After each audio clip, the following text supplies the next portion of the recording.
Iran, America, Israel యుద్ధ నేపథ్యంలో petrol, diesel కొరత అంటూ సోషల్ మీడియాలో కొన్ని వీడియోలు చక్కర్లు కొడుతున్నాయి.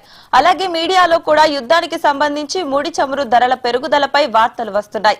దీంతో సోషల్ మీడియా వీడియోలు చూసి పలు పట్టణాల్లో జనం పెట్రోల్ కోసం క్యూ కడుతున్నారు. పెట్రోల్ కొరత అంటూ కొందరు ఆకతాయిలు పాత వీడియోలు షేర్ చేస్తున్నారు. ఈ వదంతులపై కేంద్ర ప్రభుత్వం వివరణ ఇచ్చింది. దేశంలో సరిపడా చమురు నిల్వలు ఉన్నాయని, ప్రజలు ఆందోళన చెందాల్సిన పని లేదని స్పష్టం చేసింది.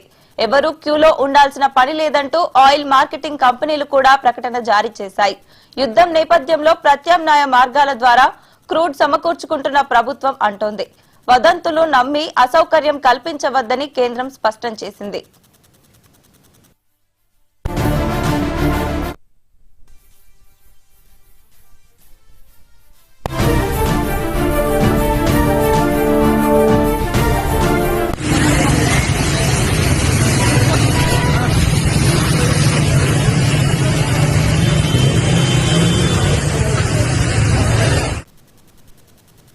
ఇరాన్, అమెరికా, ఇజ్రాయెల్ యుద్ధ నేపథ్యంలో పెట్రోల్, డీజిల్ కొరత అంటూ సోషల్ మీడియాలో కొన్ని వీడియోలు చక్కర్లు కొడుతున్నాయి. ఇక ఇదే అంశానికి సంబంధించి మరింత సమాచారం మా ఢిల్లీ బ్యూరో చీఫ్ శిరీష్ అందిస్తారు.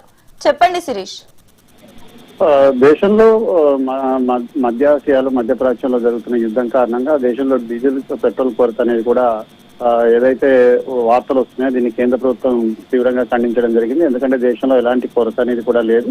రష్యా నుంచి ఆల్రెడీ సముద్ర జలాల్లో ఆయిల్ కొనుగోలు చేయడానికి అమెరికా అంగీకరించిన నేపథ్యంలో కొరత అనేది ఏర్పడే అవకాశాలు ఏంటి కూడా లేవు. కాకపోతే ఎల్ఎన్జీ ధరలు మాత్రం కొంత పెరిగే అవకాశం ఉందన్నారు. దాని నేపథ్యంలో ఈ రోజు ధరలను పెంచడం కూడా జరిగింది. కానీ పెట్రోల్, డీజిల్ విషయంలో మాత్రం 25 రోజులకు సరిపడా రిజర్వ్స్ అనేది కూడా ఉన్నాయి.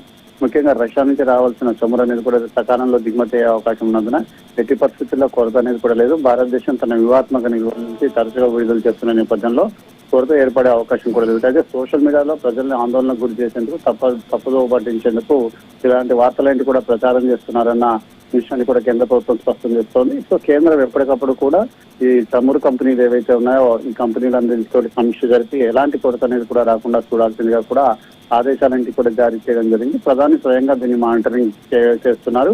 రష్యా నుంచి కూడా త్వరలోనే 2-3 రోజుల్లోనే మిగిలిన స్టాక్స్ నుంచి కూడా అంటే 9.5 మిలియన్ బ్యారెల్ల క్రూడ్ ఆయిల్ ధరలు కూడా ఇండియాకు వచ్చే అవకాశం కూడా ఉంది. సో ఈ నేపథ్యంలో కొరత అనేది కూడా ఉత్పన్నం కాదు. కానీ లాంగ్ రన్ లో మాత్రం కేంద్ర ప్రభుత్వం దీర్ఘకాలిక వ్యూహంతో వెళ్తుంది. యుద్ధం అనేది కూడా సుదీర్ఘకాలం కొనసాగితే దాన్ని ఎదుర్కొనేందుకు ప్రణాళిక అనేది కూడా ఇప్పటి నుంచే సిద్ధం చేయడం జరుగుతుంది. Right, thank you Sirish.